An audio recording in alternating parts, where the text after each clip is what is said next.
if we're on over there, I'm going to assume we're on live, so we'll go ahead and call this meeting to order. The board does not write the zoning ordinance, but does have the authority to grant relief from where practical difficulty or unnecessary hardship would result. The board will vote on each agenda item following a public hearing. Use variance requests require a minimum of 6 affirmative votes in order to grant the requested variance. Non-use variance require a minimum of 5 affirmative votes in order to grant the variances. Please note that any order of the board is valid for a period of 1 year. If you would like to request that the board table or adjourn your case due to the absence of a full board, you must inform the chairperson immediately after the public hearing.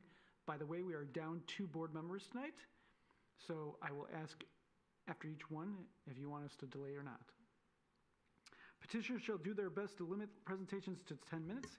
Each participant in a public hearing shall do their best to limit comments to 3 minutes. Alrighty, as stated, we're down 2 members, Mr. Klatt and Mr. Bastian. For the minutes of February 13th, 2024, is there any amendments or motions to approve? Okay, Mr. Wolf? I'll make the motion. I'll make the motion to approve. Is there a second? Oh, I don't know who got it. We'll give it to Nancy. Ladies first. Any discussion? Seeing none, we'll move to a vote. All those in favor signify by saying aye. Aye. Opposed? Motion carries. There is no unfinished business, so we will move on to the first case tonight, case number 25-03-04 for 1620 Northwood Boulevard. You may take it away whenever you're ready. This site is a triangular-shaped parcel on the north side of Northwood Boulevard, and it's located within the one-family residential zoning district. It is currently developed with an existing single-family dwelling. It does have an attached garage, which is accessed off of Oliver Road, and there's also a small shed in the rear of the parcel as well. The petitioner is proposing a new 690 square foot open but partially covered detached pool house in the rear yard that is going to be adjacent to an in-ground swimming pool. The proposed pool house is going to have 2 distinct roof designs. Approximately 445 square feet is going to be fully covered with a shed-style roof. The remaining 245 square feet is going to be covered with an open-air trellis-style roof. Staff's lot calculations did not include the open frame structure, that is the open space between the beams. It did, however, include the permanent covering over the proposed structure, and the reason for that is because it provides resistance to weather as well as the ground floor area beneath it. And the zoning ordinance, of course, limits the total ground floor area for accessory buildings not to exceed 800 square feet of ground floor area or 10% of total lot coverage. So whichever threshold the petitioner hits first is which one applied. So as stated, there is an attached garage that has 623 square feet of area, and then the shed is 120 square feet. So combined, the existing conditions are 743 square feet in total. So when you add the 445 square feet, that comes to 1,188 square feet in total. So the petitioner is requesting a variance to waive 388 square feet from the maximum allowable accessory ground floor area of 800 square feet. The zoning ordinance also limits the number of accessory buildings on site to no more than 2. Obviously, the site already has 2, that being the garage and the shed. So the inclusion of the new pool house results in 3 in total. So the petitioner needs a second variance to waive 1 from the maximum allowable number of accessory buildings. Thank you. All right, any questions for staff? Going once, twice. All right. If the petitioner is present, you may come forward. Hello. Hello. I'm his daughter. He's out of town, Okay. so I'm here for him. His property, their property is a unique property. They don't have any real neighbors besides the railroad tracks. So, it's not disturbing anybody. But yeah, he is asking for that. There will be natural gas and electricity run out to that area, but no water lines are going to be over there. Yeah. Any questions? All right.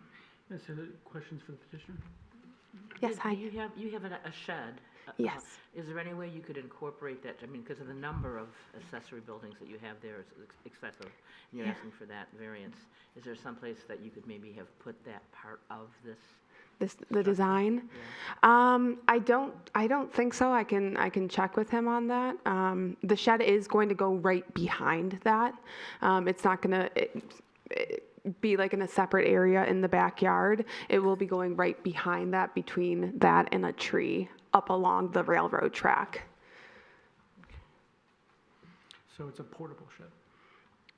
Yes, they were able to move it to kind of start the construction, so I'm assuming, can move it back or move it to a different location. Mr. Wolf? Hi. I'm just looking at the plans one more time, and it looks like there's going to be a spa. So are you saying that there's a water line already there? No, I don't believe that. So there's going to be a sauna. From my understanding, what he told me, there will be no water line running out. So I don't know how the sauna exactly works, but there won't be water being ran out there. There might be like a hose hookup. They might connect the hose to it if it needs water, but. Okay, I guess what I'm seeing here is it looks like under the pergola, it looks like a hot tub of some sort. Oh, yes, yeah. Yep, there is a hot tub, There is a hot tub that is going to be underneath the pergola area, but that will just be filled up with a hose. No Okay. water line connected to it. Okay, that answered my question. Thank you. Yep. Mr. Reddy? Hi. Yeah, so I had a question. So it's a unique property, and Yeah. I think that justified the previous variances, regarding setbacks and so forth. But we have to say that the plight of the homeowner is due to the unique circumstances of the property, and for this is just about the square footage. I'm struggling to see how the shape of the lot is a unique factor in just exceeding the 800 square feet. Do you have So if I'm understanding you correctly, you're saying the shape, the square footage of the lot, or the shape of the backyard lot? the shape? I mean, the unique aspect of this lot doesn't seem to affect needing more square footage than what is allowed. Gotcha. That seems like that would apply on any lot, right? Whether it's regularly shaped or not. Okay, gotcha. I mean, I get that. I feel like I'm still kind of confused. Are you talking about like lot size itself, or just the shape of it? Is it you? I mean, you could give us any unique characteristic of the lot that justifies granting a variance for the square footage. Okay. So I'm curious, is this their lot? Is it unique to Royal Oak, or do you think there's a lot of lots like this in Royal Oak? It is very unique. Yeah. But what I'm saying is, so previously there was a variance granted for the setback, and the shape of the lot definitely affected that. Yeah. Right. But when it comes to saying you need more than 800 square foot of accessory unit square footage, that seems to not be affected by the geometry of the lot, which is the unique character, right? Okay. So that's what I'm trying to say. What could be something that's unique that causes you to need more square footage of accessory? Yeah. I mean, I'm not quite sure how to answer that question. I think just being that there is no real neighbors to it, and it shares next to the railroad tracks, I'm not sure how to answer that question, to be completely honest. Yeah. Hi. Ms. Robbins? I'm sorry, I have just one more question Yeah. too. There was a letter in here from a neighbor saying that they supported this. Yeah. Is that the neighbor that is, and did you go to all the other neighbors and ask if they had an opinion on the variance? And this particular neighbor, is this the one that's like right across the street on Olivia? Does it have the name on there of who it is? I don't know, don't remember it.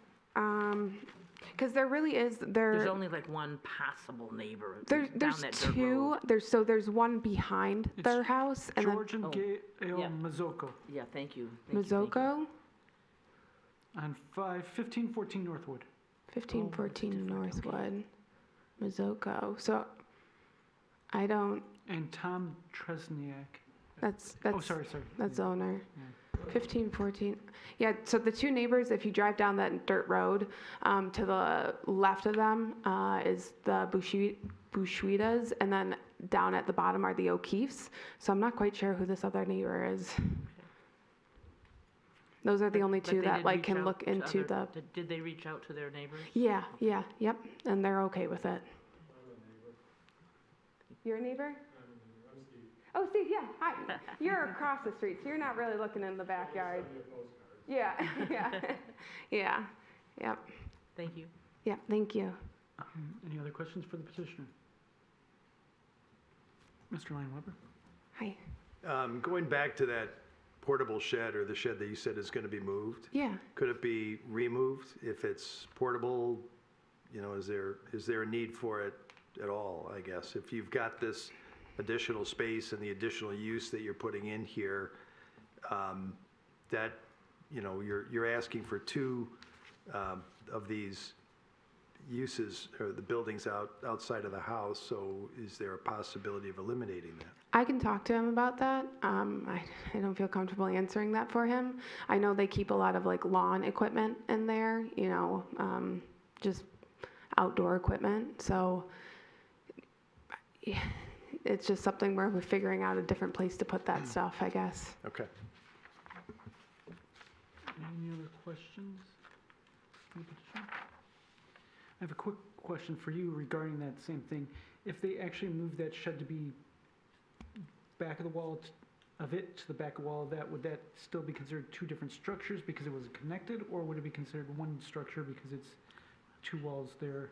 If the existing shed was just moved to back up onto the, I guess, proposed pool house, we would still view it as two separate structures because there's still two differentiated roof lines and foundations. That's what I thought. I just wanted to clarify for the home, well, the daughter of the Yeah. homeowner. All right, any other questions? All right, seeing none, we're gonna Okay. close this and open public hearing. Afterwards, I'll ask you if you want us to proceed, or because your father's not here and because there's potential questions, you might want us to delay till next month on this one. So think about that while we do the public Okay, hearing. thank you. All right, so we'll public comment on this case. If anyone would like to come forward, you may come forward and speak your piece. My name is Steve Joswick, and I live at 1622 Barnaview. Tom's house, Tresnick's house, faces mine. So he's on this side of the boulevard, I'm on this side. They do have the two neighbors that, on the dirt road. One house is on the dirt road, the other neighbor is actually on Bonneview. The back of his house faces theirs, and I don't think he can see your yard that well. But one interesting thing, I don't know if I'm allowed to ask questions. I didn't know an attached garage was an accessory building, so I guess that counts as one for them. But I wasn't aware of that. I have an attached garage, and I didn't think it was an accessory building. Their house faces mine, and I was actually talking to another neighbor that's getting a riff from you guys yesterday, and she wasn't aware that they even had a pool back there until a year ago, and she's lived there 50 years, and she lives like right there. So their backyard is absolutely secluded, just as mine pretty much is with the railroad. Nobody can see anything back there. People don't even hardly know they have a pool, let alone this beautiful accessory pergola that they're going to build. So my opinion is, I'm right there, and I don't have a problem with it. It's beautiful. They've renovated that house beautifully. Fits in the neighborhood, much nicer than some of these other houses I see being built. And I think it should be approved. Thank you. Anyone else to speak for this case? Please come forward. Going once? Going twice? All right, we'll close public comment. So then would you like us to postpone this, adjourn this case till next month so your father can answer some of the questions? Especially since we're down 2 people and you need at least 5 to pass it. So if there's any concern that it might not get passed, it might be best to delay it. Granted, it's not guaranteed we'll have everybody next month, but there's a chance at least you can talk to him about some of these questions, so. Can I call him real quick? Is that, Um, would that be okay? you can try real quick. I'll give you a couple minutes and that's, Do you mind if I step out? you can do it right Over here if you here? want. We can wait. Yeah. So if he picks up, that's fine. If not, we'll just have to have your answer.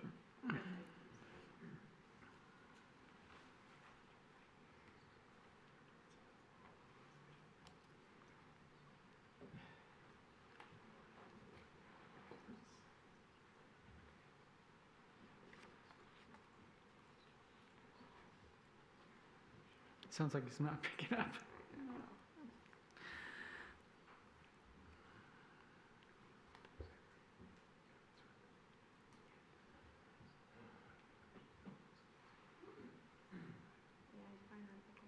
All right. Well, I think we should postpone it. If you're down 2 people and he needs 5 to pass, Okay, 1 month. okay. They're down every month. not every month. Last 2 months we had full boards, so Well, 1 month isn't gonna hold him up. He's got a lot of other stuff going on there. Yeah, okay, so Just don't tell him. Okay. I guess I'll postpone. okay. Is there a motion over here to adjourn this case to next month? It's a motion to postpone. Oh, postpone, sorry. This to next month? Mr. Robinson? I will move to postpone this till next month. Okay, is there a second? Oh, Mr. Reddy? All right, any discussion? Seeing none, all those in favor signify by saying aye. Aye. Opposed? All right. It's postponed till next month. Hopefully you can take some of the questions that you got here. If not, he can watch the recorded live feed to get, thank you. Okay, thank you. Let's see, we will move on to case number, what case number is this? 25-03-05 for 3030 Rochester Road. Whenever you're ready, you may take it away. Thank you. This subject site's located on the east side of Rochester Road and extends the entire length of the block between East Bloomfield Avenue and East LaSalle Avenue. And the site is currently developed with an existing convenience store, which also sells packaged alcoholic beverages. And the petitioner is proposing an automobile filling station within the southern portion of the property. The convenience store would remain as is. The property itself is located in the neighborhood business zoning district, which does not permit automobile filling stations either as a permitted use or as a special land use. So the petitioner is seeking a use variance in order to allow the automobile filling station within the said zoning district. I'd like to point out that procedurally, if this use variance is approved, the next step would be for the petitioner to apply for site plan approval before the city's planning commission. The petitioner's plan set at this point only contained a canopy plan and a site survey, and the petitioner did acknowledge at this time, without a full set of drawings, staff's unable to determine compliance with all applicable zoning ordinance provisions, and that a full set of drawings would have to be required to be provided to our office for site plan review before the planning commission. So if at that time additional variances are determined to be required, then the petitioner could potentially need to reapply for additional non-use variances before you in the future. But for tonight's decision, it's just for the use variance component. Thank you. All right, thank you. Any questions, Mr. Wolf? So Alex, just to confirm, so the applicant is going to need to go in front, if we grant the variance tonight, the applicant is going to have to go in front of the planning commission. And when they submit to staff, then you will decide, okay, not only do you have to go to planning commission, you also have to come back in front of us again. Yes, potentially. Yeah. Okay, thank you. Okay, Ms. Robinson? I kind of have two questions for Alex. Number one, if we were to grant this, that use for this piece of property would run with the land then, is that correct? It would stay? Well, the zoning ordinance has specific language as it pertains to non-conforming uses. So if the use variance was approved, essentially what you would be doing is to allow a non-conforming use to operate within the zoning district. If the building were to, or the business were to go out of business for more than a period of 1 year, then whatever previous use variance was granted at that time would essentially go away. So if someone wanted to purchase it after 1 year and try to reopen it, then they would need a new use variance. So the use is only going to be good for 1 year for this particular owner. And then also, we're not, if we were to approve this today, that use is just saying, is it specifically for a gas station? It's for the automobile filling station Okay, component. Yep. thank you. So Okay. the convenience store, that's already an allowed use in the neighborhood business zoning district. And my second part of this is, could you just please remind us what other kind of businesses you could use in a neighborhood business zoning district? It can allow for retail, mixed use with, some type of commercial on the ground floor and residential above, office space, like exercise gymnasiums. It does not allow actually for anything automotive related. Okay. So the intent is that it's supposed to be less intense in nature and easily integrate into a neighborhood setting. Okay. Thank you very much. Any other questions? No, sorry, sir, that's meant for the board here, not for the public. That's okay. Any other questions up here at the board? Mr. Reddy? I think selling alcohol is not a permitted use in the neighborhood, but are they just grandfathered in for that one? It's a special land use. Okay. Any other questions? All right, seeing none, if the petitioner is present, please come forward and present your case. Good evening. My name is Mike Knowles, N-O-L-E-S. I'm with the UMLOR Group. We're the civil engineers and surveyors working for the petitioner. With me here tonight as well is Vito Pampalona. Vito is the general contractor who builds these gas stations for the applicant, for our client, which is Michael Yatuma Oil Company.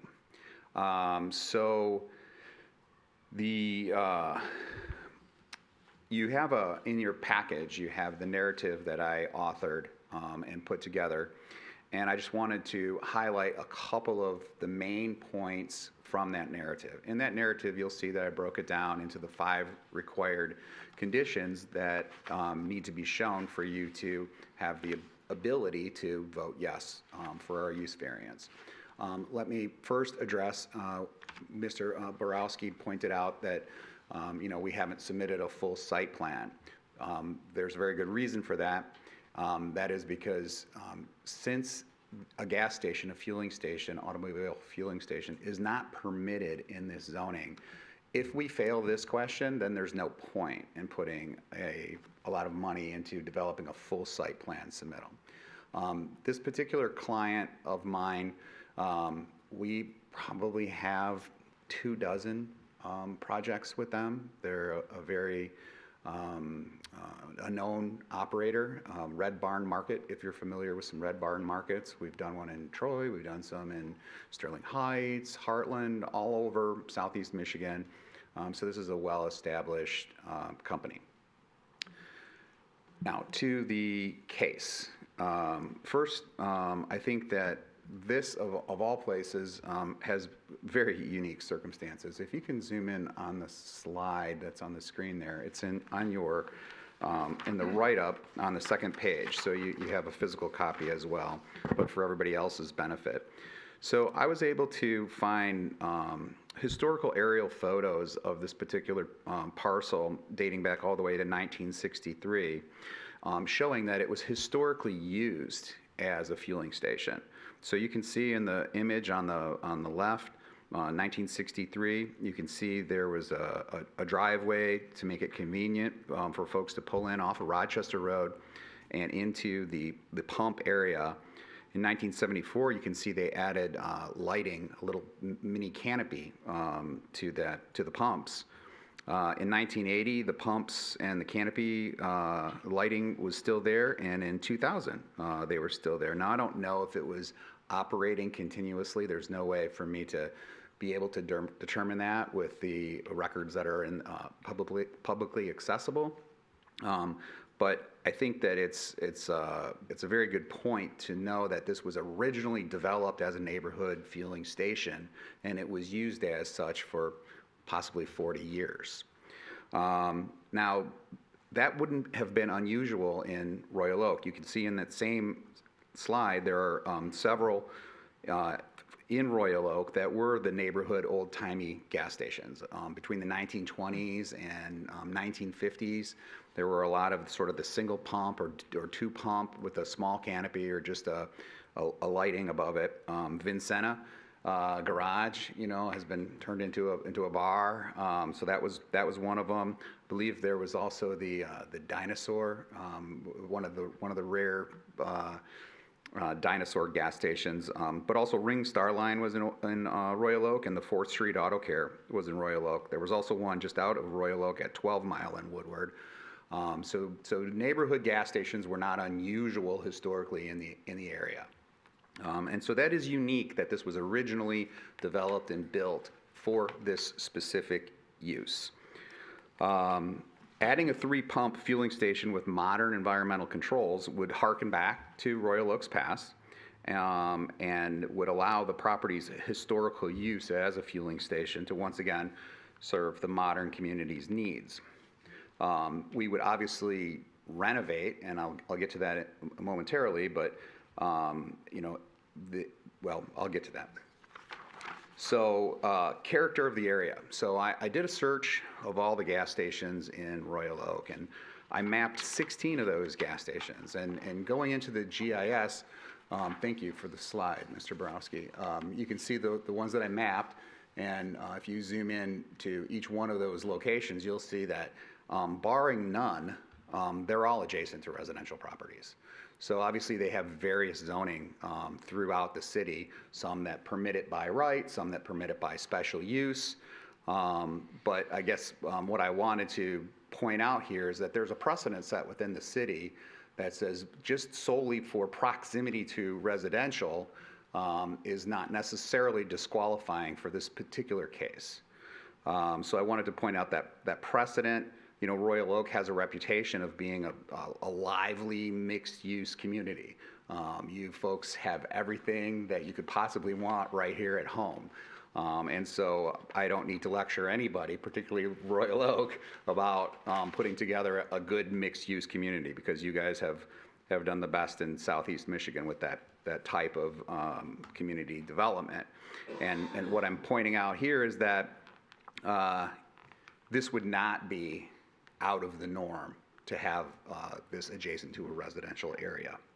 Regarding the spirit of the regulations, there's another slide in your package that shows the block, the neighborhood. Thank you, there it is. So the neighborhood business also disqualifies several other uses that are being used in the exact same zoning district on the same block. There's an oil change shop that's 1 block ahead, and that is also excluded from the neighborhood business. There is an auto repair shop directly next door. There's photos of it. Those are just available from Google Earth or driving by. And so that's also specifically excluded from this particular district, directly next door. So I wanted to point out that there also is a precedence for varying the use for this type of development in the not only in the district but on this particular block. There's also a fueling station less than a mile to the south. It's in a different zoning district, but it's in proximity to the site. And also the beautiful Royal Oak Fire Station number 3, home to the new Avenger, the new fire truck that just came out this year. So it's a fantastic looking building. Obviously, there's some noise and some things that are associated with it that are all benefits to the folks in the community to have that fire station there.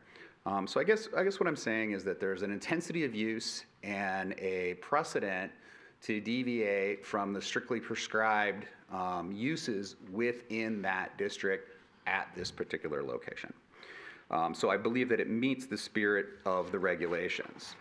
The slides that show the existing facility, I'd like to point out that how this is not only not detrimental, there you go, thank you, not detrimental, but I think that you could debate that it's actually a benefit. This particular convenience store is kind of your old-time standard party store. You know, it's a block building, windowless. It's got, you know, beer slogans on the side of the building.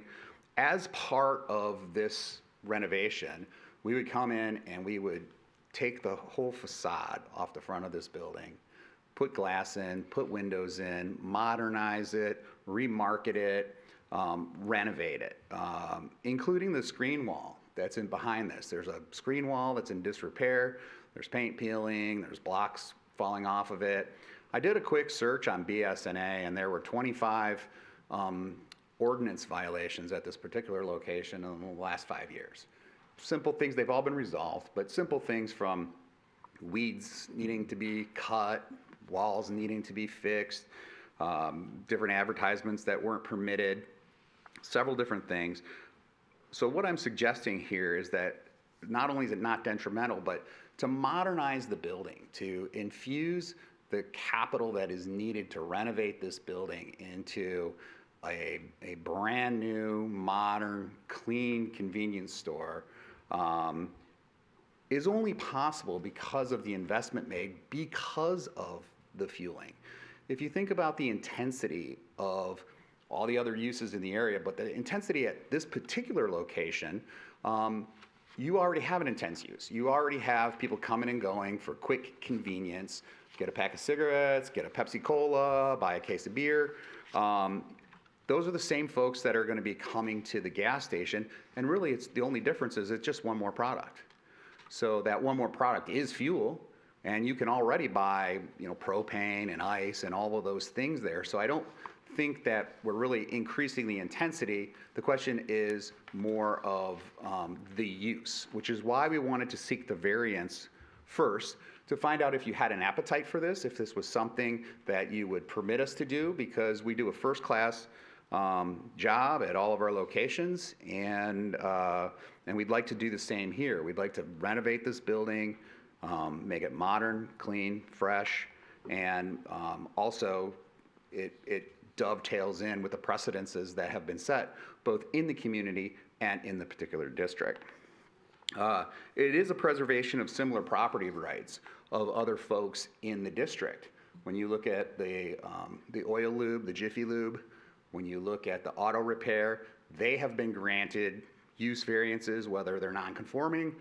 They don't look like they're non-conforming because they look relatively new, at least the Jiffy Lube. And the fast food restaurants, there's a McDonald's on the corner and a Dairy Queen. I know they're permitted in this district if they're part of a shopping center, but it's a separate parcel, and it's in the district. So I guess my point again is with the precedences that have been set in the district, with the precedences that have been set in the community, and with the benefit that this would bring to modernize and take basically an old party store and turn it into a nice modern convenient store, is something that we thought made sense, particularly in light of the unique feature that this was always developed and built as a fueling station.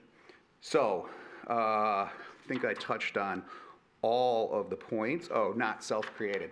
So obviously this isn't self-created. So the applicant had no hand in creating the historical use as a gas station. The applicant had no hand in creating the precedences, the two precedences that we spoke of. The applicant had no hand in creating or crafting the neighborhood business ordinance. So the applicant, this is not a self-created situation. Also, we are not arguing that it couldn't be used. You made a very astute question about what else is permitted in there. We are not making an argument that it couldn't be used for something that is permitted in the district. It is today. What we're saying is it's not its highest and best use. Its highest and best use would be something that would allow it to be transformed from a building that's been here since at least 1963 and modernized and brought up to modern standards, and basically offering one more product than it already offers. Thank you very much for your time and attention. I appreciate you taking the time to listen to us tonight. We would be excited to bring a full site plan package. I don't think we're going to need any other variances with the site plan. You never know, but we didn't want to make that investment into putting together a full package if the use just isn't going to be permitted. So step one, find out if the use is palatable to the Royal Oak community. Thank you very much. Thank you. Questions for the petitioner? Thank you for the thorough presentation. I really appreciate going through all the standards. I'm having a little trouble with standard number 4, so if you could just help me out. It's the self-created hardship standard. When I read through this argument, it basically sounds to me like the issue at hand is that the applicant would like to have a gas station, but the ordinance won't allow him, which isn't really a hardship because the ordinance applies to everyone evenly, and they lost their grandfathered status. So I just need help understanding what the unique hardship is here that necessitates a variance. Thank you. Appreciate the question, Commissioner Christensen. So it is not self-created by any means, because had that gas station been continuously used and not removed in the year 2000, it would be permitted as a non-conforming use. The petitioner had no hand in that removal, and so that use would be permitted as it was for 40 years. So the mistake of the property owner from 2000 to allow the tanks to be taken out had nothing to do with this applicant. Okay, number one. Number two, the precedents that are set were of no result of my applicant's the applicant's actions. So Royal Oak has allowed gas stations, fueling stations, to be in proximity to residential, and it has allowed these automotive uses, the repair shop and the oil change, in this district on this block. So how is this applicant different? We didn't create the precedences. And so what that does is it escalates what you have to offer to be able to have a thriving business at this particular location.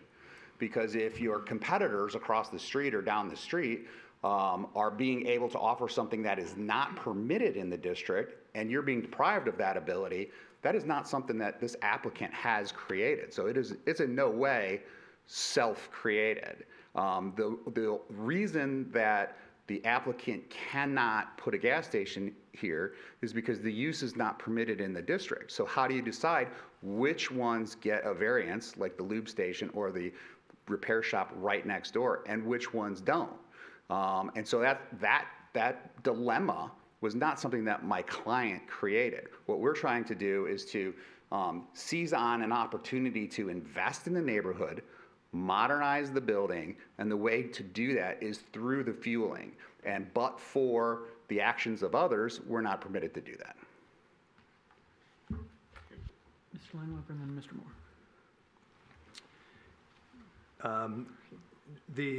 Excuse me, in your site analysis, did you go through environmental review or environmental testing of the soils? Many of the old fuel stations had extensive problems with that, and that might be part of the reason why pumps are removed elsewhere. I'm not sure about this site, but have you gone through that review? So personally, I have not, but I've been in this development business for a long time, for 35 years, and I have run into sites that need to be remediated. Back in the 70s, when they removed them in the 70s, they just poked a hole in the tank and hauled the tank away and just let the fuel just run out into the ground. And I've remediated those. In '92 at the Greater Columbus Convention Center, I did a remediation down there that was because of that. So we removed the soils and we added a venting system that's underneath the Greater Columbus Convention Center today. So you're absolutely right. This particular applicant also does a full soil borings, environmental study, and has committed to doing any remediation that is required. So let's say we have a situation where we had what the environmental phase 1 and phase 2 studies will call a LUST, a leaking underground storage tank. We'll clean that up over the process of construction. So we'll have to issue care plan to remove that in an environmentally correct way, hauling and manifesting off any contaminated soils to qualified dumps and qualified trucks. And that's all part of the construction process. So when we do go to build this thing, if we are permitted to have this use, and then if we successfully make it through both the site plan process and the permitting process, we will be installing underground tanks, excavating in the parking lot. There's a bunch of soil that's going to be coming out. We'll have to test it before we can take it anywhere. So we're going to be rebuilding this entire parking lot. There'll be conduits that'll go from the tanks to controllers inside the establishment. We'll be taking the front of that building off and putting up, a full glass facade. So there's a lot of construction work that's going on, almost as much as a new build. We do several new builds for this particular applicant as well. So this is not something that is new. Regarding this particular site, I can't say whether it is or whether it isn't there today, but we will know that through the site plan process if we're able to get past the use question, sir. Because that excavation, as you know from doing this in other projects, is a considerable cost. Yeah. And many times makes a project like this not economical. Right. So when you are going through this analysis, you may well find that if there are contaminants in the soils, that it does potentially go even beyond the site itself. So I would ask if you've given thought to that as part of the excavation and analysis process. Certainly we have. We've done remediations at other facilities. So the two types of jobs that we do are new builds and what we call the canopy projects. They're renovations of existing facilities. And the environmental investigation is part of that. We've not run into any that were like the Greater Columbus Convention Center that were removed in the 70s, but they're all manageable. I've done several underground tank remediations over the course of my career on various different types of projects. And you're right, if you end up with a user that has had no regard for the environment for a very long time, it can become costly into the millions if they've contaminated the groundwater. It can be really bad, and there's plenty of examples of that in Northville and Plymouth and all around.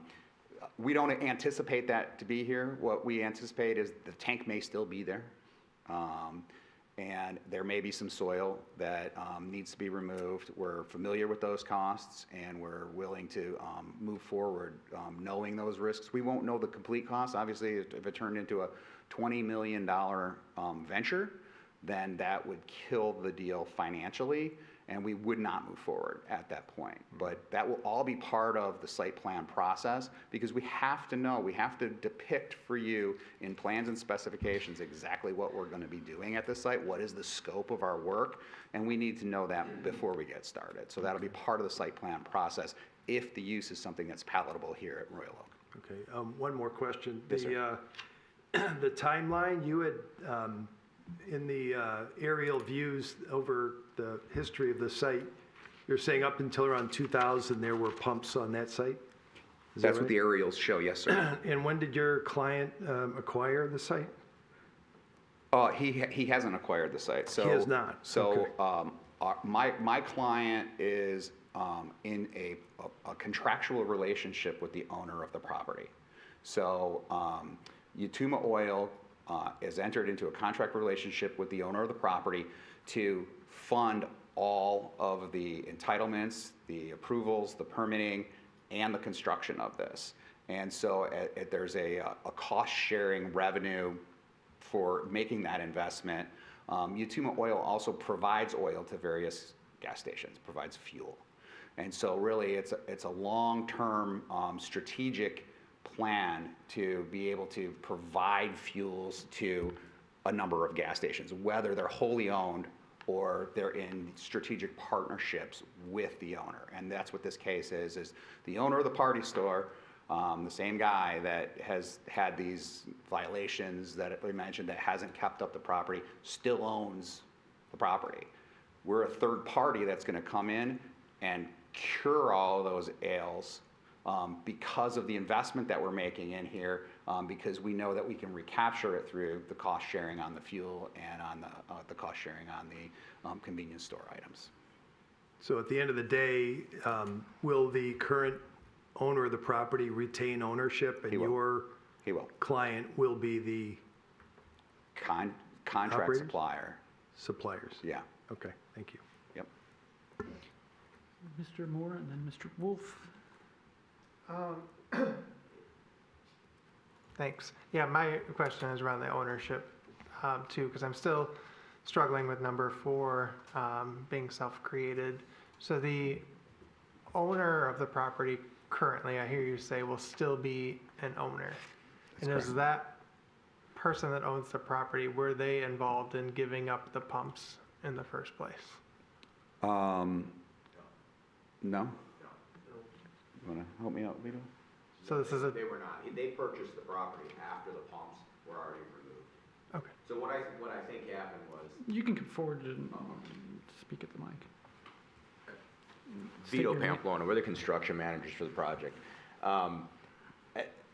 Don't quote me on this, but this is speculation, but what my opinion of this is that they acquired the party store after the pumps are already removed. The issue with that is that the party store is not viable as a party store. The return on the investment isn't there. So I think that's why what you're seeing is that there is a lot of disrepair there because there's just not a lot of revenue coming in order to keep the building the way it should be kept. So what I think is that this investment that we're gonna make into it is gonna make it viable. Otherwise, I can see it probably just either staying like this and they're gonna break even, or it may just end up vacant, right? It may come to a point where he's like, yeah, this investment didn't work, and it's just the party store, you know, as a business it's just not gonna make any money for them. So they will retain ownership of it. I think the biggest benefit to this too is that the extra revenue will allow the party store owner to bring in more customers, which, you know, basically they're purchasing more merchandise, right? That's the whole object of bringing this in, is to bring extra customers in. Plus he's got capital, right? He's got operating capital. He can actually keep up the business, and it can look like a very viable business to the rest of the community, not like it looks now. So do you have stipulations in your contract that would keep the owner from letting it get to the point that it is now? Because obviously they didn't take care of it once. Yes, in all the exterior on, like the structure, the facade, anything on the exterior, the pumps, the lighting, all the new landscaping that would go in for the screen wall, the curbs, all the storm sewer, the sanitary, the parking lot, the asphalt, all of that is maintained by us, right? So we are the strategic partner in regards to the canopy and anything on the exterior. The partnership with the owner comes in is that they're providing the merchandise inside and they retain ownership of the building itself. So that cost is on us to maintain that. Okay, thank you. You're welcome. Okay, Mr. Wolf, then Ms. Robinson. Did I see your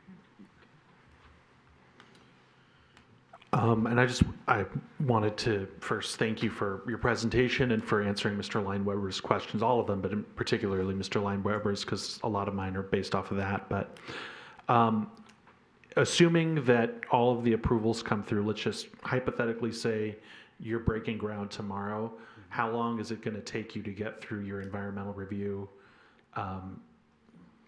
So the environmental review will come before the groundbreaking. So we'll hire a consultant to do the phase 1 initially. So they'll search all the record databases to find out if there is any LSTs or USTs in the known database. They do interviews. They do several other on-site testing where they know where their tanks were. They'll take samples. They'll test them. So after a phase 1 investigation, then they tell us whether a phase 2 is warranted. So a phase 2 is to determine to what extent it needs to be remediated. So a phase 1 will identify that there's a recognized environmental condition, and the phase 2 will review what steps are needed to take place to remediate that condition. And so we'll have that, and that'll be part of our construction plan set. So while we're going through so let's say site plan. So usually what I say is, usually each step of the process takes a minimum of 4 months, right? So site plan usually takes 4 months.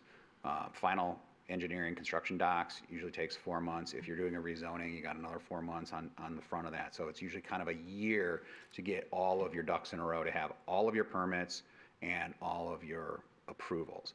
We'll know this right up front, because we don't want to spend the money on the final engineering and all the permits if we have an environmental condition that, that's part of the due diligence process. So the first question to ask is, will it be permitted as use? The second question is, will the soil support it? What's the scope of the environmental cleanup?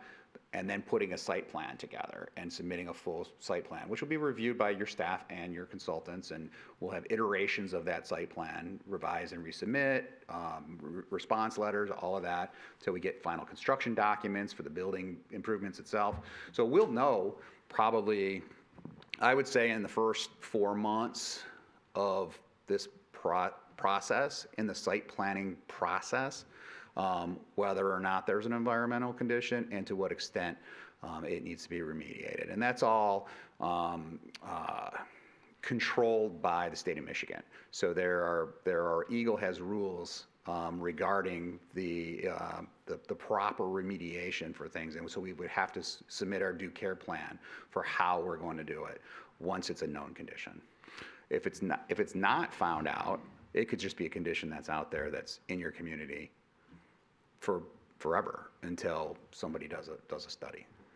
Right, and I asked this because I've worked for a couple of those kind of companies before. In my current job, we have to do a lot of environmental review stuff. So I guess the other question I wanted to ask you, and let me take a step back.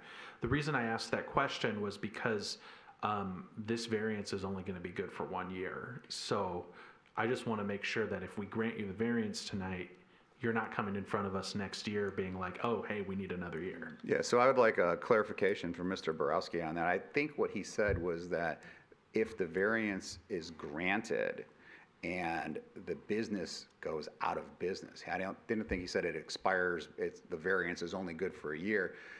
If the business ceases functioning from the variance that was granted for 1 year, then the variance goes away. But while we're prosecuting our case through the process, through the site plan, through the final engineering, through the construction of it, that variance will toll that entire way all the way through. And I'd like a clarification of that from planning.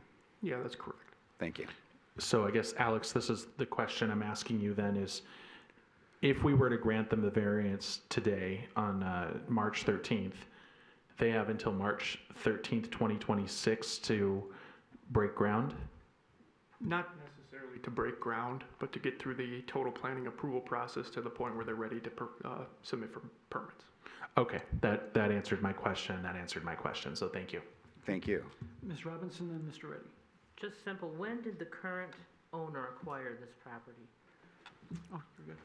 I'm not sure on the exact date. Approximate? I would say, don't quote me on this because I think it's about 5 years ago, maybe 5, 6 years ago. I am not quite sure. I don't want to tell you something and then have it be wrong. Okay. I did pull up some BS&A facts on it, but it was really more regarding the violations there. That has a history of when the properties changed hands. So if, one of the things that the Zoning Board of Appeals has the ability to do is to put a condition on any approval that they give, any condition that they deem appropriate. And so not having the answer to your question tonight, if you wanted to make it conditioned on the fact that this owner wasn't the owner at the time of the removal of the tanks, the removal of the pumps, that would be completely appropriate because we're confident that this is a subsequent owner, not the owner that. Thank you. Yeah. Any other questions? No. I have two. I thank you for your presentation, very lovely. You had some good arguments. I no doubt would agree that if you guys got passed on this, you would go ahead and make this much better than it looks. However, that brings up the two that I have concerns with. First off, with Part A, the property cannot reasonably be zoned for permitted uses in that zone. Currently, as you stated, it's a convenience store that's not in the zone, and it's barely making ends meet. Right. So whether that is because it's in shabby condition or because it's just a convenience store, no one knows unless it actually got fixed up. But one would argue that any of the permitted uses, as long as there's a new building there, would make that much better in that area. So how is making a non-permitted use as equal, if not better, than having a new building with a permitted use in that area? So, to answer that question, if you take this piece of property and you redevelop it, and let's say you redevelop it to retail, office, medical, any of the uses that would be permitted, you're looking at a considerable amount of money for not much square footage, right? So you got a parking, ordinance there. In order to meet parking, you're going to be minimized with the amount of square footage that you're allowed to put there. So if you just did that like on a basic cap rate and say you're getting 16 to 19 bucks a foot, you're not bringing in enough revenue on lease income to warrant putting in maybe $1 million, $1.5 million into that, right? It's such a small spot that redevelopment of it from what it is right now, it's just really not viable. You couldn't put like a 2-3 unit retail building in there because you won't get the parking, right? There's nowhere to come in off the front street there to park. And then on top of the fact is that you are not going to get a high-end medical user to go into a space like that when the use right next door is already automotive. Right, so those are a couple of the things that were looked at prior to us even starting here and thinking that, maybe this is the best use for this location. And when we did our demographic studies and kind of took a look at it and did some due diligence, we thought that it would be feasible, if the community was in agreement. Okay.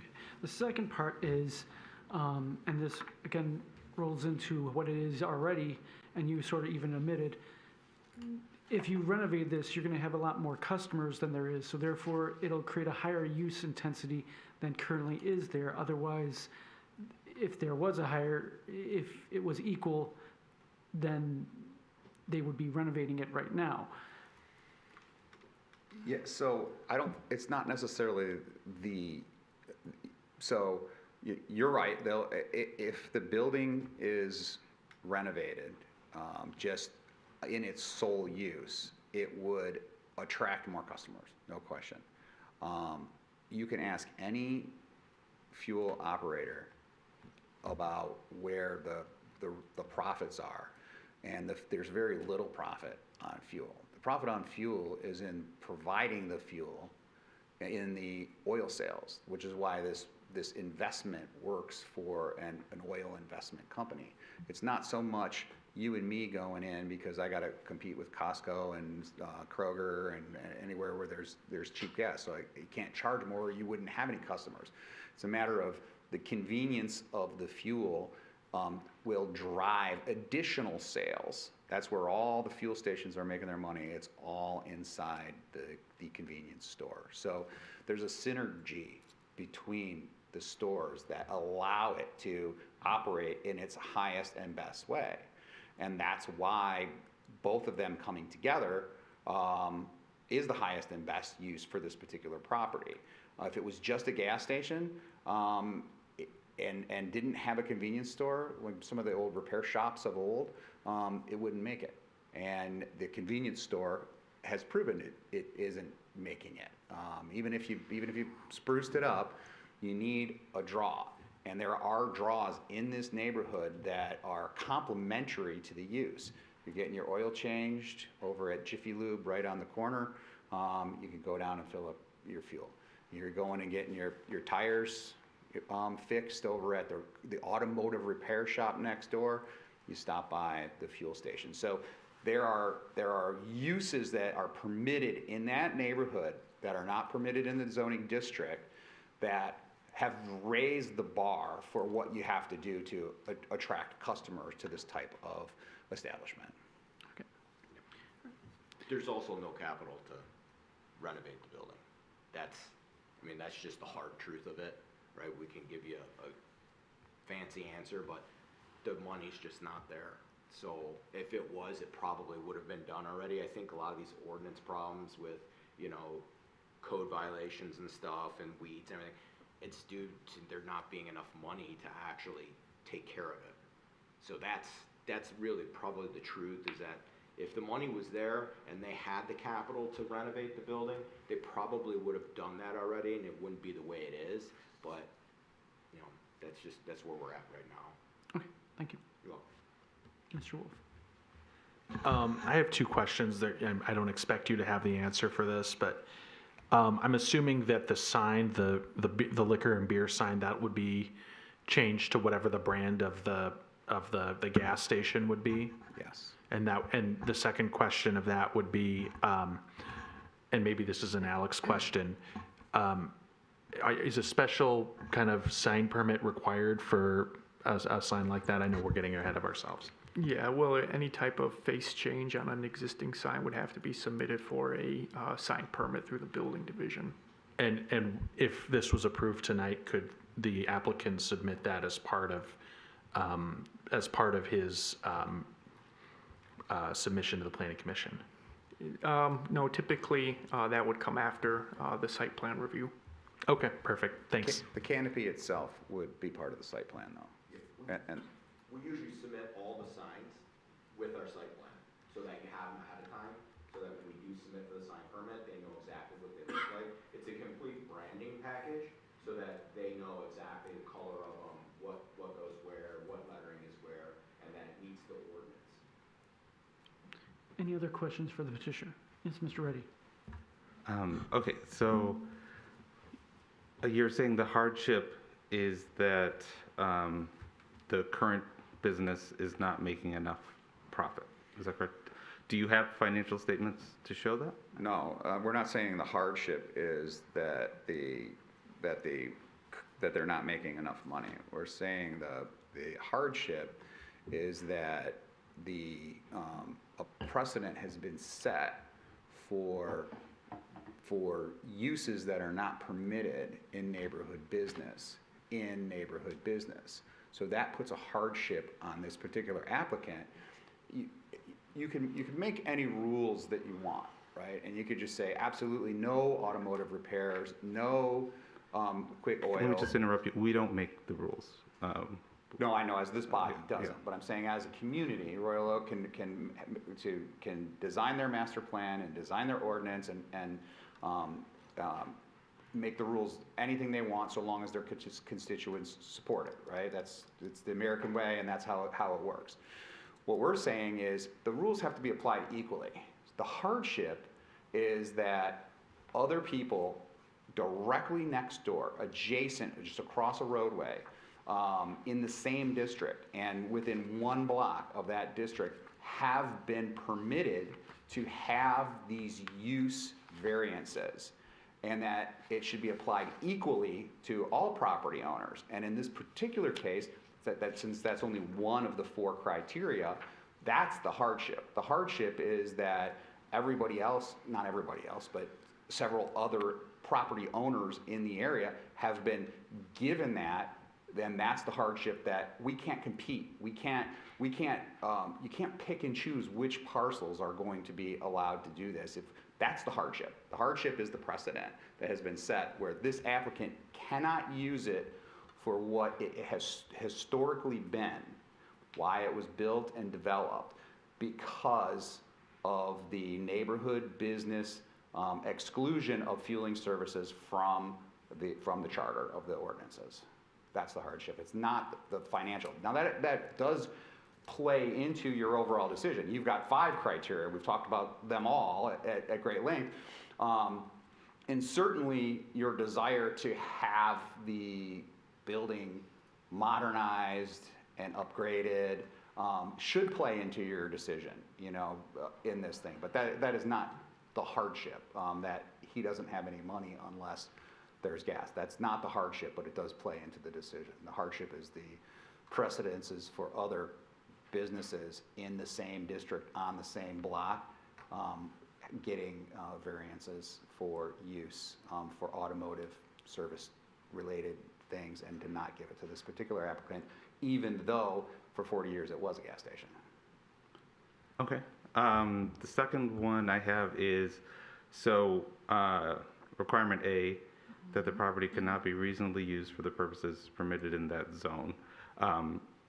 It is currently being used, but also, you said you had research that no other uses would be practical. Do you have documentation for that? One, but two, we've had a number of businesses come to us looking for parking variances for uses that would be permitted in this zone, which this lot seems to provide a lot of parking space. So it seems like this lot would be, that there are a number of businesses that could use this. They've come to us before on other lots that did not have enough parking, for example. Right, but keep in mind where this is located, on Rochester Road, at your northeast edge of the city of Royal Oak. So this is not, you're going to Mark Ridley's Comedy Castle and you're looking for a place to park and can't find a spot, right? So this is not that, right? And you also have to think about, again, let me repeat something I said earlier, which is that we are not arguing that it can't be used as a party store. It is being used as a party store. What we're arguing is that it's not the highest and best use for this property, and we're saying the evidence of that is the disrepair of the building. So there isn't a study that says, we looked at every possible use within the district to say none of those would be financially viable, other than what Mr. Pampalona mentioned earlier about the studies that he did as commercial real estate and not being able to renovate this particular building and meet the parking requirements. It doesn't math, right? So there's not a study that says, but if you had rented parking spaces, right? So I used to buy parking passes, for $50 a month, $60 a month. My son in Chicago has to pay quite a bit more for a parking pass in Chicago. This is not that. So this is not in the core of the downtown Royal Oak, where parking is at a premium. When parking's at a premium, you can afford to build a parking structure, right? But this doesn't have that kind of demand. No one's going to pay for parking to go to the Dairy Queen, right? No one's going to pay for parking to go to. That's not what I meant. Oh, okay. If I didn't, I hope I answered your question. But if I misunderstood, if you could rephrase it, I'd be happy to try again. Just as an example, we've had dental offices who didn't have enough parking, but they wanted to open a dental office, for example. Or we've had a number of ghost kitchens. They wanted to be ghost kitchens. This seems like it would be a spot that could support that, which is a permitted use. So I'm just saying, it seems like there are a number of businesses who could use a plot like this. So, let's say you take this building right here, and you want to put a dental clinic in there. It'll cost you more to renovate that into a dental clinic than it would cost you to completely raise the whole thing and demo, okay? So that in itself is out of the question. So even if you took it to a lesser use, to office, let's just say it's standard office, right? And you need to get enough money in revenue per month in rent in order to make the development as a whole, after you rebuild it, viable. You're not gonna have enough square footage there in order to get your money back for the amount of money that you put in it, right? So let's say you put the building up for sale and someone acquires the building and it's $300,000, right? To put a brand new medical building in that location is gonna cost you anywhere from $1.3 million to $1.5 million, okay? If you add in the cost of borrowing money, you're not gonna get enough money in rent in order to make that a viable investment. You'd have to ask for $25, $26 a foot in rent in order to break even to get your money back. And in that location, you're just not gonna get that. Okay, so that's kind of where that factors in, like for the existing use, and even if someone else was to come in and use it for, per the ordinance and existing use in the ordinance. Correct. So you've gone through that for one possible use, and we don't have documentation for that. but there are several possible uses. So, It's the same, so I I mean, think what how- you're misunderstanding is that the construction costs of a standard office building is, let's just say, just put this into perspective. If you build office there, it's $1 million. If you go office medical, $1.3 million. If you go retail, you're at $1.3 million. There's nothing that you could build there that's gonna give you the return on the investment that you would need in order to make it viable. okay, but you haven't provided us any documentation. You're just Yeah, saying that. that's just, we're just here for the use variance.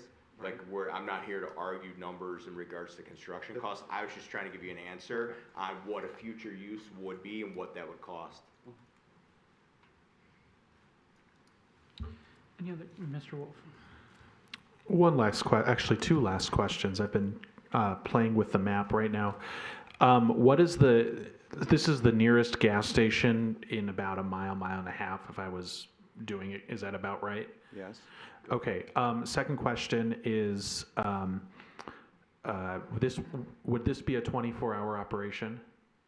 It would keep the same hours as the existing party store. And what are those hours? I think, I'm not quite sure what they are, but the hours can be limited when we go through site plan, and that would be something that would be approved under the site plan.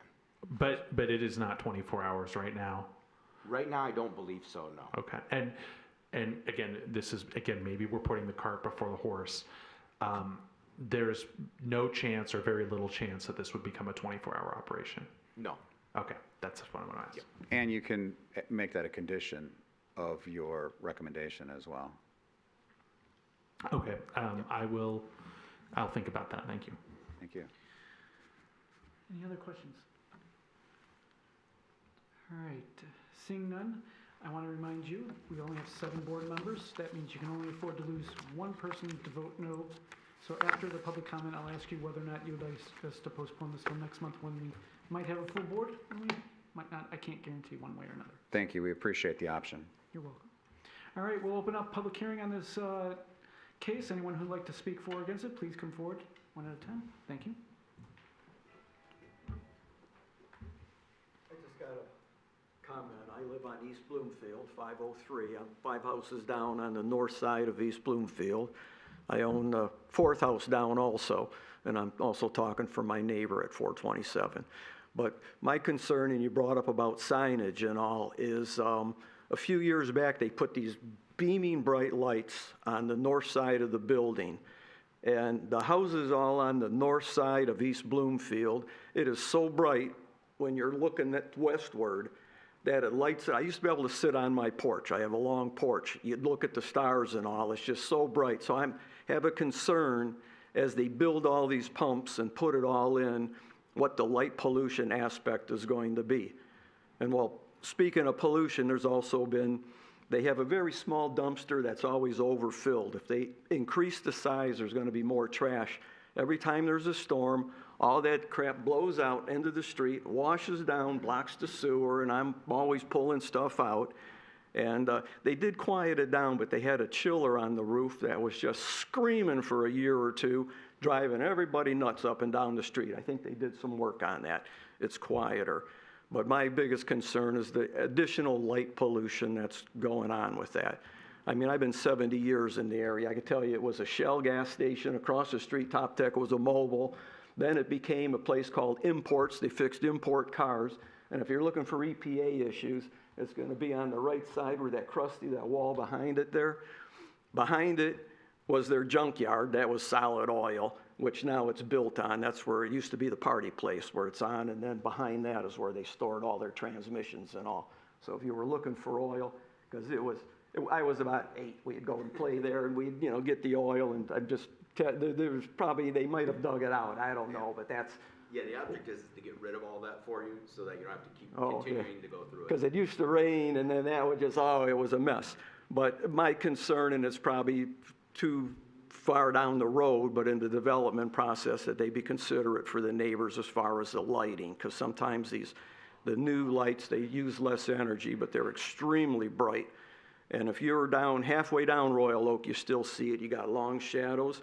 And it's not like I can go into my backyard because there's Oak Ridge Elementary School. There's a daisy chain of lights back there constantly that are on. And then I got the fire station that has these giant lights that beam, and that just lights up all the backyards.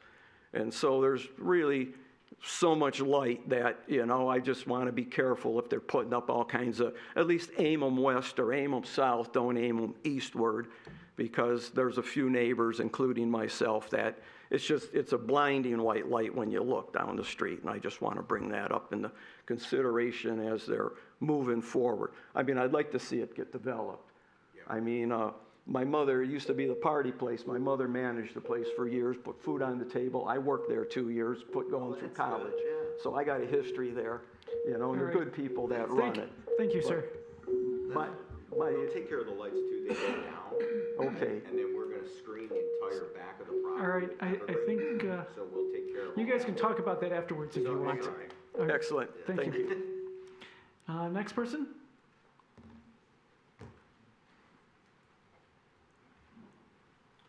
Hello, everyone. My name's Enmar. I'm actually one of the property owners of 3030 Rochester Road. I just want to let you know to kind of follow up on some of the questions. I didn't want to interrupt, but back in 2022, when I was going through the loan process to purchase the property, I did have to go through environmental testing as required by the loan agreement. I went up to a phase 2 environmental testing, and we did pass. I have all that available for you guys if we need to. We are not 24 hours, and we usually close by about 10:30, 11:30, depending on whether it's a weekday, weekend. We have excellent reviews. If you look at our Google, and our customer base is awesome. They love us, and we're looking for an opportunity to kind of, reinvest back into the community. Yes, I understand that the building is not exactly in its best condition. We acquired it, again, in 2022, and prior to that, we were under a lease contract, so there wasn't a ton that we could do to the property itself. So that being said, with the help of Yatuma and Papilloma, you know, hopefully we'll be able to bring that property up to what it should be in Royal Oak by today's standards. So again, thank you for considering this, and I appreciate your time. Thank you. Anyone else? May come forward. Going once? Going twice? Sure, no one else? All right, we'll close public comments, so then I will ask you two gentlemen if you'd like us to postpone for a month or to try it out. Remember, you can only get one no vote, basically. We can vote on it. Okay. Yep. All right. We'll bring it to this side of the board, and is there discussion and or motions? Mr. Wolf. I'll make a motion to approve. Okay. Is there a second? Mr. Moore. Thank you. Go ahead, Mr. Wolf. So I am making this motion to approve for a couple of reasons. I think the first one is the reasonable use is any particular environmental concerns that may or may not be on the property. As stated by the applicant and also in my professional experience, any major renovation of the property is going to have to go through some kind of environmental review, at least a phase 1, possibly a phase 2, possibly remediation, depending on what the state requires. So for me, that unnecessary hardship is that environmental issues that may or may not come up. The other thing too is the use is not violating the essential character. I did do a drive-by, and I did see all the other various automotive businesses along Rochester Road, and also along 13 Mile is also very automotive centric. Lastly, and more importantly, I want to get to number 6, which the spirit of the ordinance will be preserved and public safety secured by granting the variance. I actually think. No, number 6. We only have 5 use variances. Oh, I'm looking at the wrong one. I apologize. I will update my record. It's a little embarrassing. Okay, anyway, the E, that the use will present. The use will provide no, I'm sorry. That the use required by the variance will not alter the existing characteristics of the area. I actually want to say that I did look at some of the various like remnants of the old canopies that were there that are still on the site. And that is a form of blight. And, you know, if the applicant is willing to get rid of that, I think that's going to benefit the community overall by, you know, I don't know what goes on there, and I'm assuming only good things, but if it's lit appropriately by the standards and everything else, I see this as cleaning up the area and removing that blight and cleaning it up. So that, I think, is a good thing. I support approval. Okay. Mr. Moore?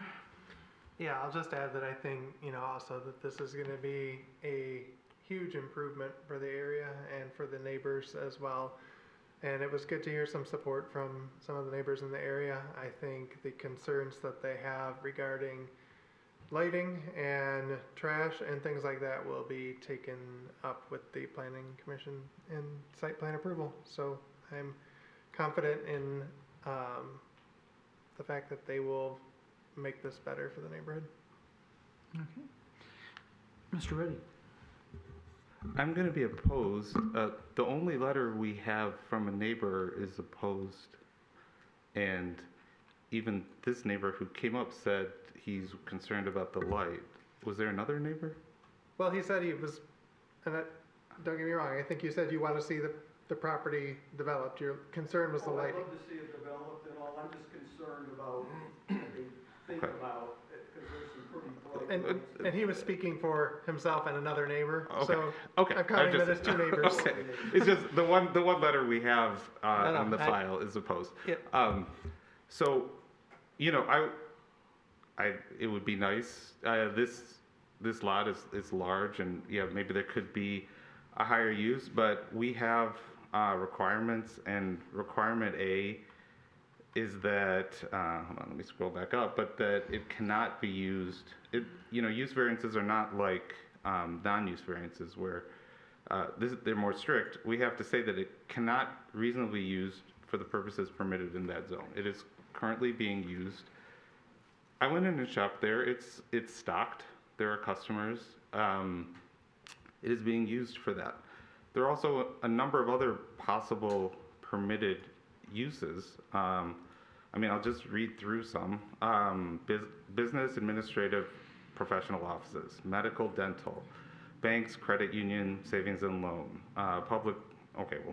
retail, sale of drug and healthcare products, business, technical, trade school, churches, other institutions, neighborhood business also.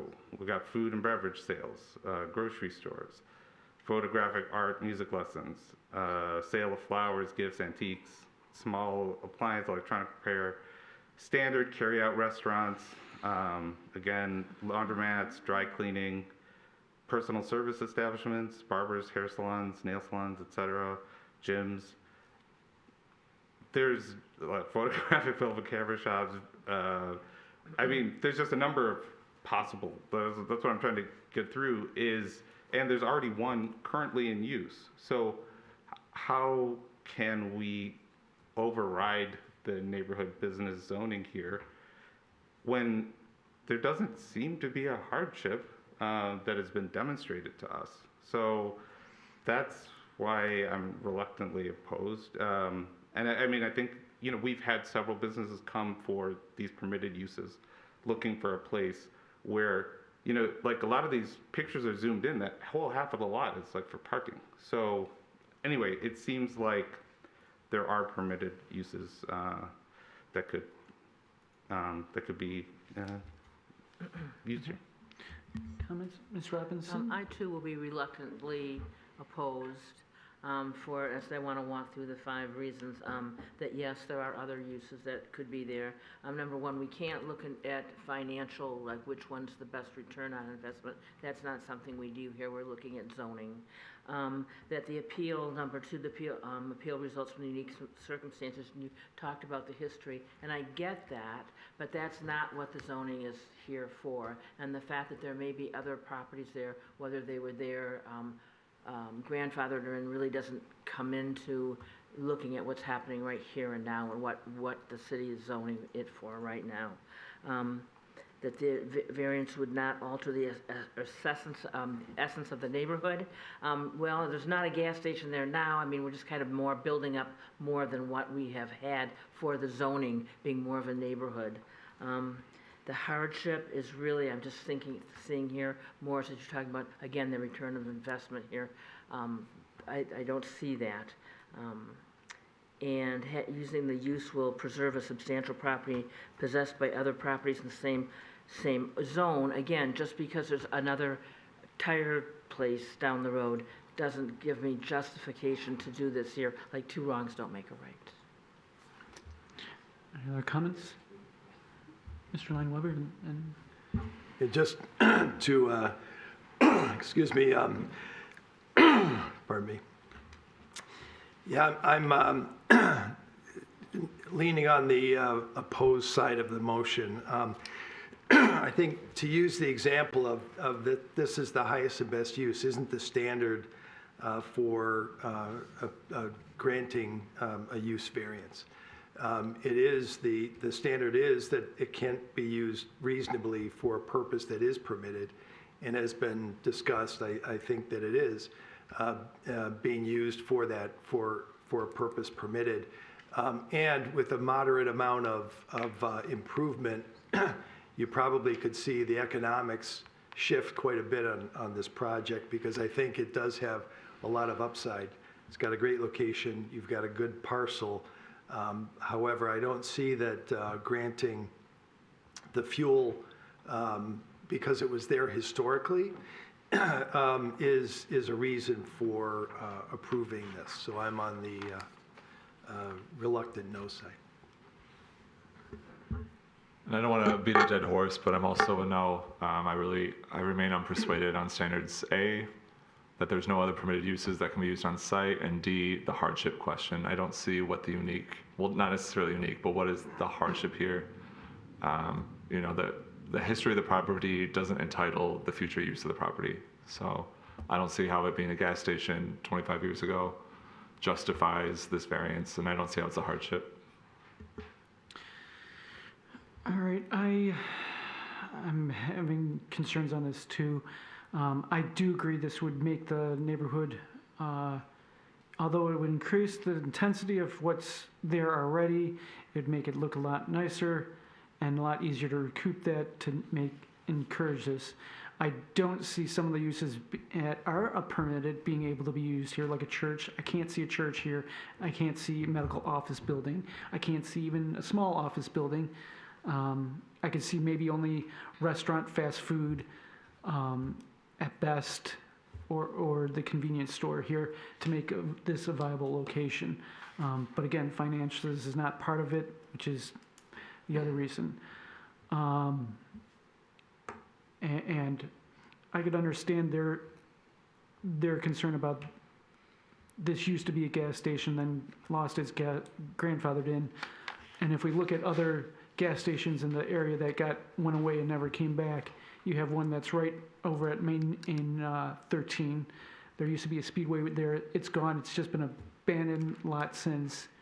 And then there's the one that's at Gardenia, Catalpa, Maine, right there. That's abandoned, and maybe one day will be torn down and fixed up or something. I don't know.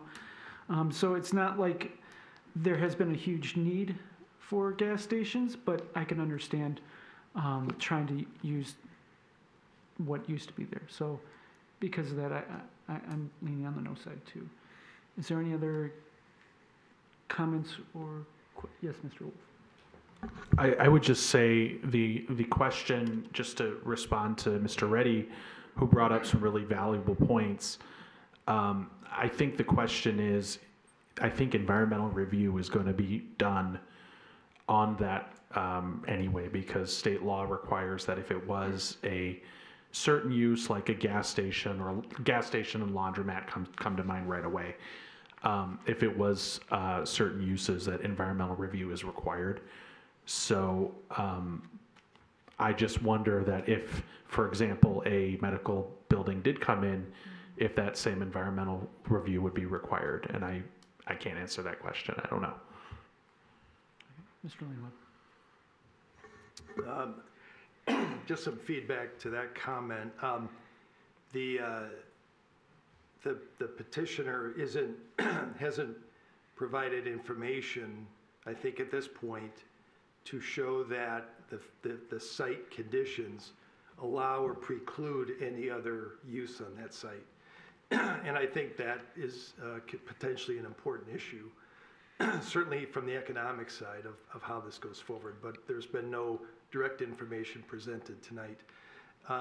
The other is that there have been examples. One is of a gas station site that was used for another purpose without mass excavation of the site. That's it's on 12 Mile and Crooks, I believe. That's a credit union. And they drove piles there in lieu of foundations. So it was a way of providing support without excavating material. So things like that are options for developers, whatever could go on that site. But again, there hasn't been evidence presented of why this use is the only viable use for this site. Any other comments? All right, seeing none, we'll go to a motion on this, or we'll move to voting on this motion, which is to accept the use variance. All those in favor signify by saying aye and raise your hand. Aye. Opposed? Aye. Okay, the motion fails. Is there a motion in the opposite for clarity? Mr. Lineweber. I make a motion to deny the applicant's petition, pardon me, on the grounds that it does not comply with the 5 criteria. Okay, is there a second to that motion? Mr. Reddy? Okay. I don't know if you have anything more to speak. Nothing more to add. Okay, anyone else have anything more to add? All right, seeing none, all those in favor of this motion to deny the use variance signify by saying aye and raise your hand. Aye. Aye. Opposed? Okay, motion carries. Unfortunately, for now, at least for a year, this use variance has been denied. I want to thank you for your time and your consideration. The process works. That's why it's the first step. If Royal Oak is not down with the use, then there's no point in all the rest of it. So thank you for your time and your thoughtful consideration tonight. Wish you best of luck in the district. Okay, thank you. Thank you. All right, we will move on to case number 25-03-06 for 1109 Forestdale Road. Whenever you're ready, you may take it away. The site's located on the west side of Forestdale Road within the one-family residential zoning district, and the property is 50 feet in wide, 135 feet in depth, and has a total lot area of 6,750 square feet. And there is an existing single-family house, and there's also a small detached garage at the rear of the property. The petitioner is proposing first and second story additions to both the front and rear of the dwelling. The existing front porch and steps that are there off the front facade will be demolished as part of this project as well. And then a new unenclosed front porch and steps will be constructed at the northeast corner of the dwelling, and that'll be directly adjacent to a new front addition, which will contain new living space as well. For this site, the minimum required front yard setback is 35.25 feet, and the house in its current configuration is already maintaining a compliant 39.75 foot east front yard setback. However, the new front yard additions are going to be decreasing that down to 30.75 feet, which is now, of course, encroaching into the minimum required front yard setback. So the petitioner needs a variance to waive 4.5 feet from the minimum required 35.25 foot east front yard setback. The zoning ordinance also has specific language which allows unenclosed front porches and their steps to encroach up to 7 feet into the minimum required front yard setback. Based upon this design, the proposed porch and the steps will be encroaching 9 feet into the minimum required front yard setback, so the petitioner needs a second variance to waive the 2 feet from the maximum allowable 7-foot encroachment for the porch and steps. And then lastly, since this lot is over 6,000 square feet in area, The maximum allowable total lot coverage is 30%.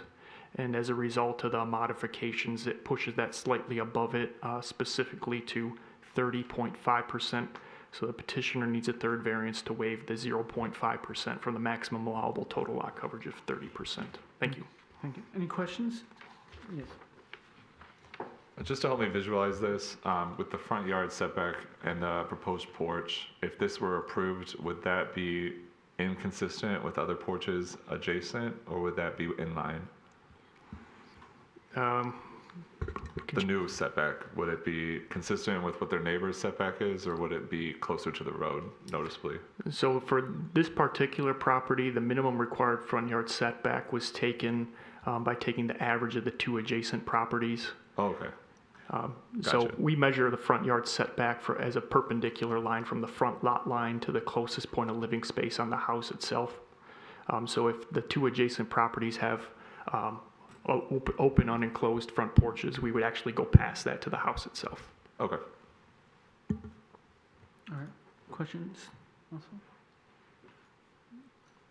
Anyone? Yes, Ms. Robbins. Just, the new porch that's gonna be there, it doesn't go out as far as those two little steps that are the closest to the street. Yeah, and you can see I on can the, see- yeah, I yeah, can you see can that see on now. the site plan where Yeah. the existing porch and steps were, or will be demolished versus where the new ones will be as well, next to it.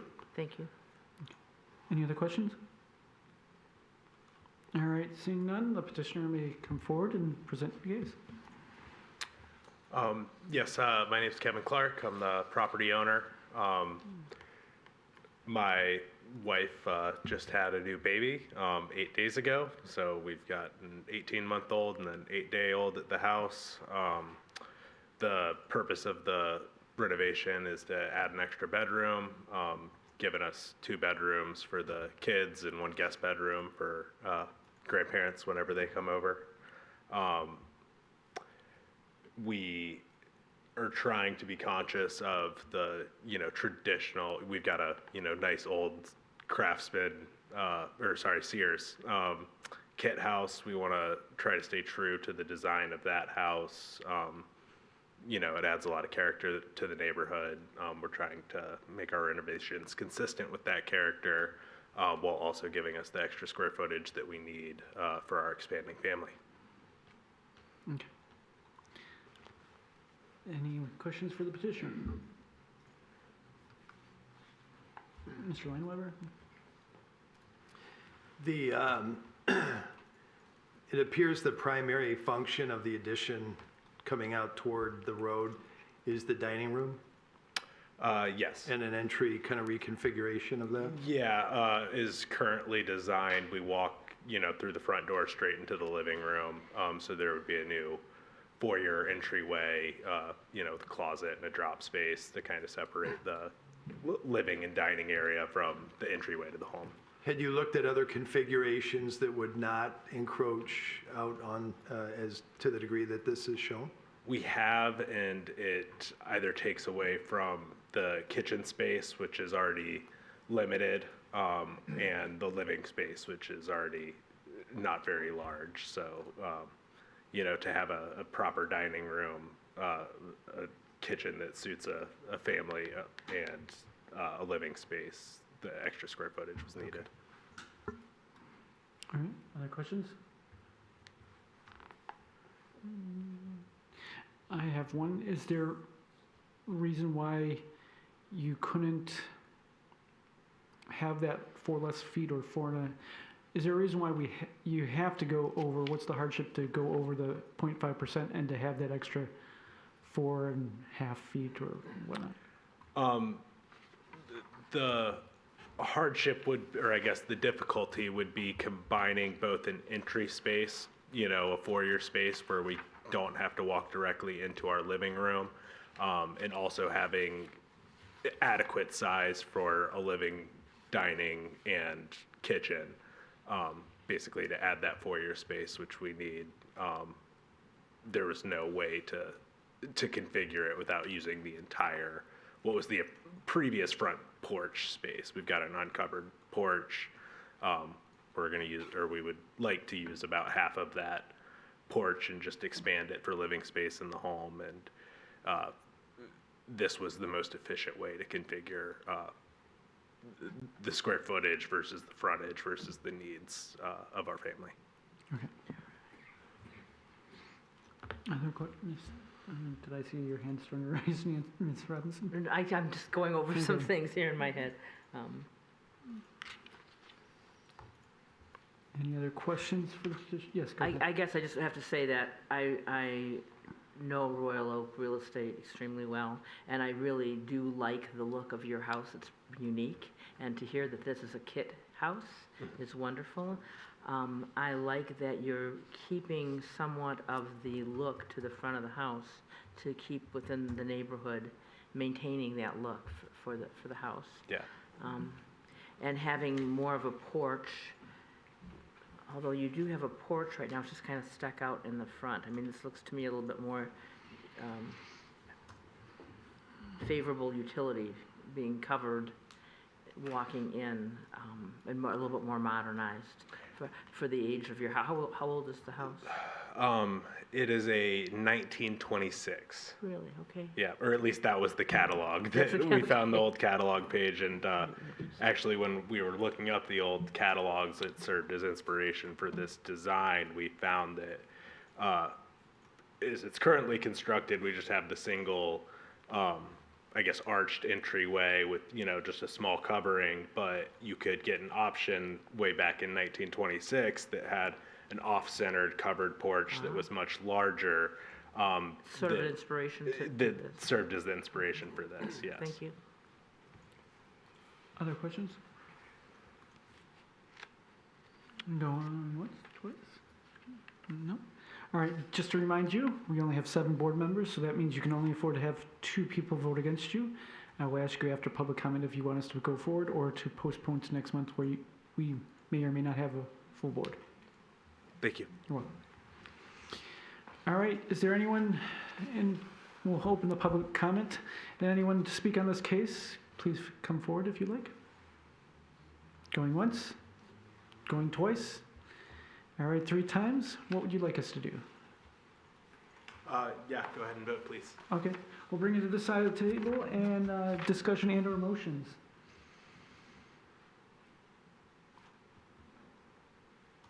Anyone want to take first crack at it? Yes, go ahead. I'll make a motion to approve. Is there a second? I'll second. Okay, go ahead, Mr. Wolf. I think this is pretty straightforward. I appreciate I didn't know anything at all about the kit houses. I think that's awesome. I want to thank my colleague, Ms. Robinson, for that tidbit of information, because I certainly didn't know that. First and foremost, congratulations on your new kid. And I think that if this is the smallest they can do to have an adequate living space, I don't see why we would, that's practical difficulty in of itself.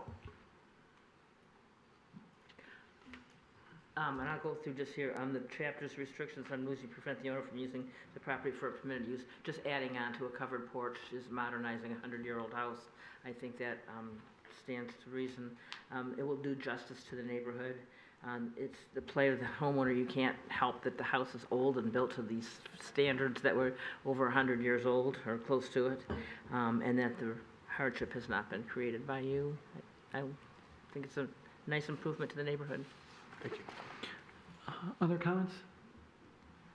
Mr. Lineweber. Yeah, I appreciate your efforts to keep, the roof lines, and you're kind of preserving that presence on the street. You've got some dormers and things which give you living space upstairs, but, the street frontage, you've kept kind of the feel, and I appreciate that and the design. The projection toward the street, it does not exceed the neighbor directly to the south, as I understand it. Is that correct? No, the lot line, our neighbors have, if you're looking at the house directly to our left, so I guess what would that be? Yes, south. Yeah, they come, you can see in that photo there.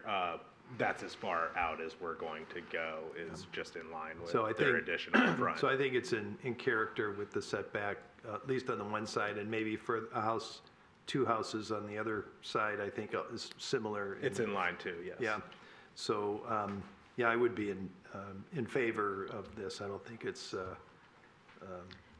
out of character, and I think it does preserve the integrity of the neighborhood. Any comments? Go ahead. Oh, I thought you were raising your hand. Anyone else? Somewhat torn because it's a beautiful thing, and the only hardship I'm having problem with that I sort of can't see there, although you've pointed out a little bit, is the average setback line. Because the stairs, even though they're more into the area, it's actually less than what they are now, so it's actually making that condition better. The square footage would actually go away if you were where the variance should be for the setback line, but I also understand you're bringing the front there aligned with your neighbor onto the, let's see, that was the south, and sticking out probably a foot or 2 past the front porch of the one on the north. So I'm sort of torn on that one, but, and I know the square footage is, or the 0.5% is only like less than 100 square feet. It's actually less than 50, I think, if I calculate. Yeah, it was 30 something. Yeah, so that's negligible.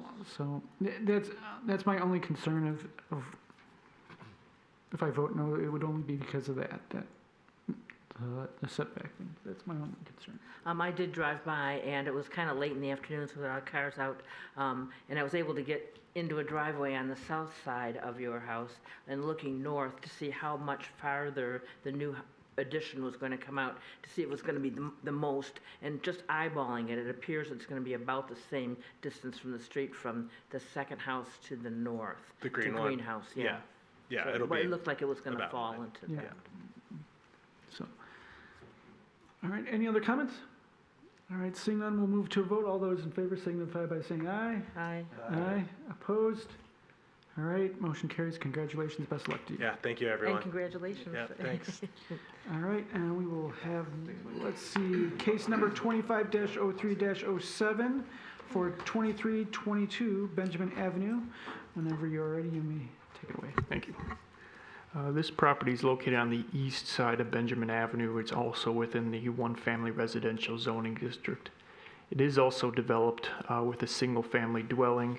There's a detached garage at the rear of the property, and there's also a small shed behind that as well. The total lot area is 6,557 square feet. The petitioner is proposing a second-floor addition in order to build out additional living space.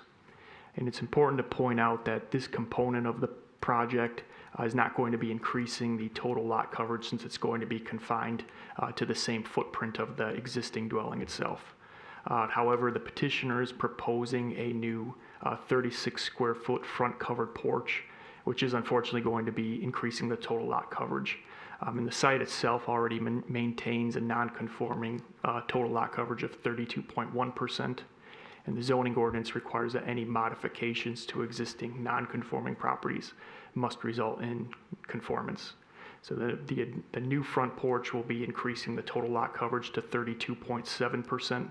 So the petitioner needs 2 variances. The first one is to alter/expand a non-conforming structure in a non-conforming manner. And then the second one is to waive the 2.7% that goes over the total lot coverage of 30%. Thank you. Okay, thank you. Any questions? Ms. Robinson? The covered front porch, I'm looking at the drawings right here. The whole front is covered, am I getting that right? Or just a little protocol over the door? We can ask the petitioner. Okay, I'm sorry. Yeah, that's no problem. Any other questions for staff? All right, seeing none, petitioner is present. You may come forward and present your case. Yeah. Hi, Joseph Clark, speaking on behalf of my wife, Hillary Clark. Yeah, long story short, we're just kind of looking to add some space to our house. I work from home. We have two young children, and as they're kind of growing up more and more, kind of trying to find that private space to work, especially during the summers and stuff, can be a little bit more difficult. So what we'd like to do is sort of add another bedroom upstairs that I can use as an office. And yeah, ideally, that's kind of what we're going for here. And I guess I'll keep it short and take any and all questions you guys have. Questions for the petitioner? I guess you can ask Yeah, your my question. question is, what do you, explain to me what you're doing to the front porch. Yeah, the front porch, I mean, it's really, Blake, maybe you could help me, you are our architect here, but I believe we're really just planning on covering the front steps. Yes, good evening. My name's Blake Adderman. I'm the architectural designer of this project. When Joe and Hillary came to me, we were looking for architectural details that would enhance the facade.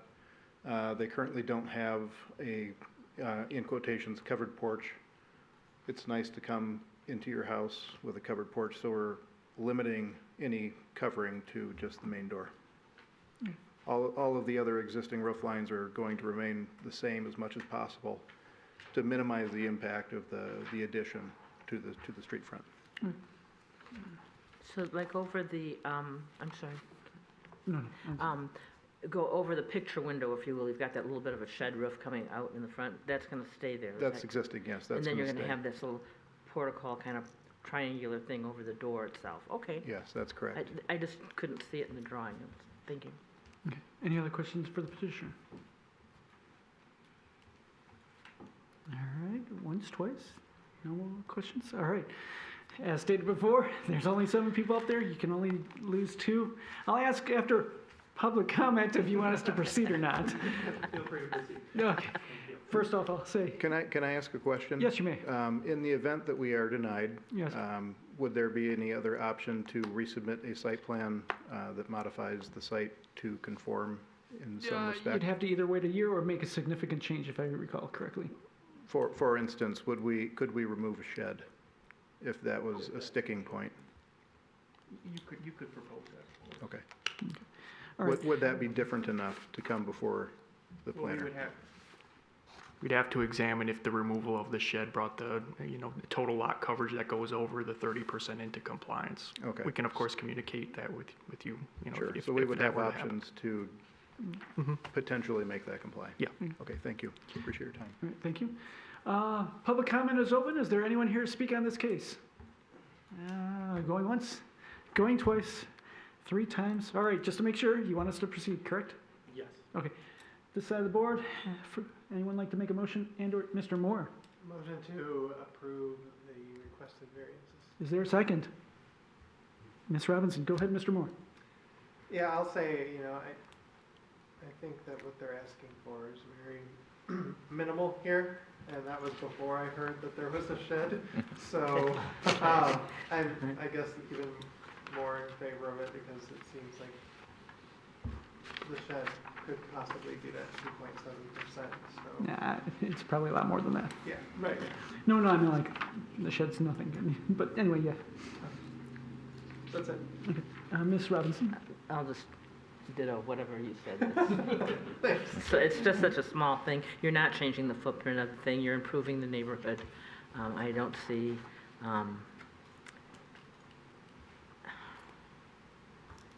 I don't see any reason not to proceed. All right. Any other comments? I'm also going to vote in favor of this. This is off topic, but I drove by your neighborhood for the first time, and I didn't realize it's a very nice neighborhood with really upkept houses. So I guess the one thing that I would add to that is it seems like you're going to add to that. So can't say no to that. Yeah, and if you speak to any of my neighbors, I believe they would say that we've done nothing but up our property as much as possible compared to the previous owners and stuff as well, so. Okay. Any other comments? I too will be in favor of this. I think unique circumstances that your house is already over the limit, so therefore you're not, other than the front porch, which is nothing because it's not really, I understand the city's point of view of where they come from because someone could always enclose it and then turn it into livable space. So I can understand that point of view, but it's so minor that the additional square footage that's going to do, it's a lot better for the whole neighborhood than denying it. So therefore, because of that, I have no problem with granting the variances. If there's no one else to speak, we'll move to vote. All those in favor signify by saying aye. Aye. Opposed? All right, motion carries. Congratulations, best of luck to you. Thank you all so much. All right, I don't believe we have, well, actually, we do have other business, because we didn't vote on, we just did the nominations last month, correct? We voted as well. Oh, yeah, sorry, it's a long night, I can't remember if we voted or not. I remember we definitely did nominations. I was saying it's Eastern Daylight Time now. It's on a long night now. All right, so there's no other business. Public comment, is there anyone here to speak for public comment? Once? Twice? All right, they're all gone. All right, who wants the motion to close this out? Mr. Moore? Motion to adjourn. Is there a second? Mr. Lineweber? Second. All those in favor signify by saying aye. Aye. Opposed? Nay. No nays. Okay, we're good. We're done. Thank you. All right. Yeah, I totally forgot. Oh. I was like, did we do No one's elections or did we updating. not do elections? No one's updated. Last month it was.